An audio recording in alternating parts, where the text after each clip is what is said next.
FM ನ್ಯೂಸ್ಗೆ ಸ್ವಾಗತ. ನಾನು ಭಾರ್ಗವಿ. ಇದೀಗ ಬಂದ ಸುದ್ದಿ. ಸಿಎಂ ಸಿದ್ದರಾಮಯ್ಯ ವಿರುದ್ಧ ವಿಜಯಪುರ ನಗರದ ಜಿಲ್ಲಾಧಿಕಾರಿ ಕಚೇರಿ ಎದುರು ಬಿಜೆಪಿ ಪ್ರತಿಭಟನೆ ನಡೆಸಿದರು. ಸಿಎಂ ಸಿದ್ದರಾಮಯ್ಯ ರಾಜೀನಾಮೆ ನೀಡುವಂತೆ ಬಿಜೆಪಿ ಮುಖಂಡರು ಹಾಗೂ ಕಾರ್ಯಕರ್ತರು ಒತ್ತಾಯಿಸಿದರು. ಮೂಡಾ ಪ್ರಕರಣ ಹಿನ್ನೆಲೆ ರಾಜೀನಾಮೆ ನೀಡಿ ತನಿಖೆ ಎದುರಿಸಿ ಎಂದು ಆಕ್ರೋಶ ವ್ಯಕ್ತಪಡಿಸಿದರು. ಸಿಎಂ ಸಿದ್ದರಾಮಯ್ಯ ವಿರುದ್ಧ ಘೋಷಣೆ ಕೂಗಿ ಆಕ್ರೋಶ ವ್ಯಕ್ತಪಡಿಸಿ ತಕ್ಷಣವೇ ಸಿಎಂ ಸಿದ್ದರಾಮಯ್ಯ ರಾಜೀನಾಮೆ ನೀಡುವಂತೆ ಆಗ್ರಹಿಸಿದರು.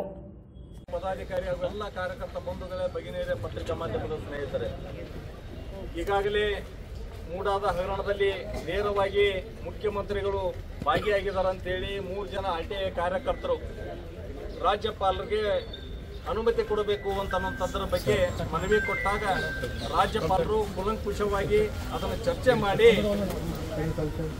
ತನಿಖೆ ಆಗಬೇಕಂತ ಹೇಳಿ ಆದೇಶ ಮಾಡಿದಾಗ ಅದು ತಪ್ಪು ಹೋದಂತ ಹೇಳಿ ಹೈಕೋರ್ಟ್ ಹೋದಂಥ ಸಂದರ್ಭದಲ್ಲಿ ಹೈಕೋರ್ಟ್ ಎಲ್ಲವೂ ವಿಚಾರಣೆ ಮಾಡಿ 197 ಪುಟಗಳ ತಮ್ಮ ತೀರ್ಪನ್ನು ಕೊಟ್ಟಾರ.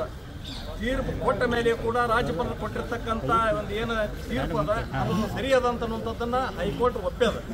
ಹೈಕೋರ್ಟ್ ಹೇಳಿದ ಮೇಲೆ ಕೂಡ ಮುಖ್ಯಮಂತ್ರಿಗಳು ಇವತ್ತು ನಾನು ರಾಜೀನಾಮೆ ಕೊಡೋಂಗಿಲ್ಲ, ನಾನು ಯಾಕೆ ಕೊಡಬೇಕಂತ ಹೇಳ್ತಕ್ಕಂಥ ಒಂದು ಬಂಡತನವನ್ನು ಇವತ್ತು ಪ್ರದರ್ಶನ ಮಾಡ್ತಾ ಇದ್ದಾರೆ. ಮುಖ್ಯಮಂತ್ರಿಗಳು ಇವತ್ತು ಕಾಂಗ್ರೆಸ್ನ ಅನೇಕ ನಾಯಕರು ಪ್ರತಿ ಸಂದರ್ಭದಲ್ಲಿ ಸಂವಿಧಾನವನ್ನು ಹಿಡ್ಕೊಂಡು ಓಡಾಡ್ತಿದ್ರಿ. ಸಂವಿಧಾನಕ್ಕೆ ನೀವೇನು ಗೌರವ ಕೊಡ್ತಾ ಇದ್ದೀರಿ? ಕಾನೂನಕ್ಕೆ ನೀವೇನು ಗೌರವ ಕೊಡ್ತಾ ಇದ್ದೀರಿ? ಕೋರ್ಟ್ ತೀರ್ಪು ಕೊಟ್ಟರು ಕೂಡ ರಾಜೀನಾಮೆ ಕೊಡೋದು ಅಂತನ್ನುವಂಥ ಒಂದು ಬಂಡತನವನ್ನು ಪ್ರದರ್ಶನ ಮಾಡ್ತಾ ಇದ್ದೀರಿ. ಮುಖ್ಯಮಂತ್ರಿಯವರೇ, ನಿಮ್ಗೆ 40 ವರ್ಷ ಸುದೀರ್ಘ ರಾಜಕೀಯ ಇತಿಹಾಸ ಅದ. ನೀವು ದಿವಂಗತ ರಾಮಕೃಷ್ಣ ಹೆಗಡೆಯವರ ಗರಡಿಯಲ್ಲಿ ಬಂದಂಥವ್ರು, ಅವರ ಸಮಕಾಲೀನ ರಾಜಕಾರಣಿಗಳು. ನಿಮ್ಮ ಬಗ್ಗೆ ರಾಜ್ಯದಲ್ಲಿ ಒಂದು ಗೌರವ ಅದ.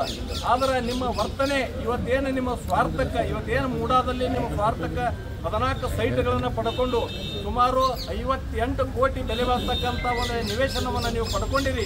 ಅದು ಅಕ್ರಮ ಅನ್ನುವಂಥದ್ರ ಬಗ್ಗೆ ಈಗಾಗಲೇ ಕೋರ್ಟ್ ಹೇಳಿದಾಗೂ ಕೂಡ ನೀವು ರಾಜೀನಾಮೆ ಕೊಡಂಗಿಲ್ಲ ಅಂತ ಹೇಳ್ತಕ್ಕಂಥದ್ದು ಇದು ಸಂವಿಧಾನ ವಿರೋಧಿ ನಡೆ ಆಗ್ತದೆ. ಕೂಡಲೇ ನೀವು ನೈತಿಕ ಹೊಣೆ ಹೊತ್ತು ರಾಜೀನಾಮೆ ಕೊಡಬೇಕಂತ ಹೇಳಿ ನಾವು ಆಗ್ರಹ ಪಡಿಸ್ತೀವಿ. ಹಿಂದೆ ನೀವು ಮುಖ್ಯಮಂತ್ರಿ ಆದಂಥ ಸಂದರ್ಭದಲ್ಲಿ ಲೋಕಾಯುಕ್ತನ ಬಂದ್ ಮಾಡಿದ್ರಿ. ಅವತ್ತು ನಿಮ್ಮ ಮೇಲೆ 25 ಪ್ರಕರಣಗಳು ದಾಖಲಾಗಿದ್ದು. ಅದಕ್ಕೋಸ್ಕರ ನಿಮ್ಮ ಸ್ವಾರ್ಥಕ ಲೋಕಾಯುಕ್ತ ಸಂಸ್ಥೆಯನ್ನು ಮುಚ್ಚಿರ್ತಕ್ಕಂಥ ಕೀರ್ತಿ ಅದು ನಿಮಗೆ ಸಲ್ಲಬೇಕು. ನಿಮ್ಮದು ಹಿಂದೆ ಅರ್ಕಾವತಿ ಒಳಗೂ ಕೂಡ ಅರ್ಕಾವತಿ ಡಿನೋಟಿಫೈಡ್ ಒಳಗೂ ಕೂಡ ನೀವು ನೇರವಾಗಿ ಶಾಮೀಲಾಗಿದ್ದೀರಿ. ಹೀಗಾಗಿ ಭ್ರಷ್ಟಾಚಾರ ಅನ್ನೋಂಥದ್ದು ಇವತ್ತು ಕಾಂಗ್ರೆಸ್ನ ನಾಯಕರಿಗೆ ಹೊಕ್ಕಾಗದ. ಅದಕ್ಕೆ ತಕ್ಷಣವೇ ನೀವು ನೈತಿಕ ಹೊಣೆ ರಾಜೀನಾಮೆ ಕೊಡಬೇಕು. ಇವತ್ತು ರಾಷ್ಟ್ರೀಯ ಕಾಂಗ್ರೆಸ್ ಇವತ್ತು ನಿಮಗೇನಾದರೂ ಮಾನ ಮರ್ಯಾದೆ ಇದ್ರೆ, ನೈತಿಕತೆ ಅನ್ನುವಂಥದ್ದು ಏನಾದರೂ ಇದ್ರೆ ಮುಖ್ಯಮಂತ್ರಿ ಸಿದ್ದರಾಮಯ್ಯನವರು ರಾಜೀನಾಮೆ ಪಡ್ಕೋಬೇಕಂತ ಹೇಳಿ ಇವತ್ತಿನ ಹೋರಾಟದ ಮುಖಾಂತರ ಆಗ್ರಹ ಪಡಿಸ್ತೇನೆ. ಸಂವಿಧಾನವನ್ನು ಮೊಟಕುಗೊಳಿಸುತ್ತಿರುವ ಕಾಂಗ್ರೆಸ್ ಸರ್ಕಾರಕ್ಕೆ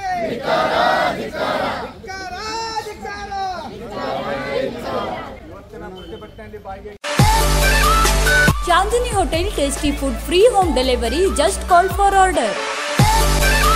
ವಿಜಯಪುರ ನಗರದಲ್ಲಿ ಪ್ರಸಿದ್ಧ ಹಾಗೂ ಹೆಸರುವಾಸಿಯಾದ ಚಾಂದಿನಿ ಹೋಟೆಲ್ನವರಿಂದ ಫ್ರೀ ಹೋಮ್ ಡೆಲಿವರಿ ಹಾಗೂ ಆನ್ಲೈನ್ ಆರ್ಡರ್ ಸೌಲಭ್ಯ.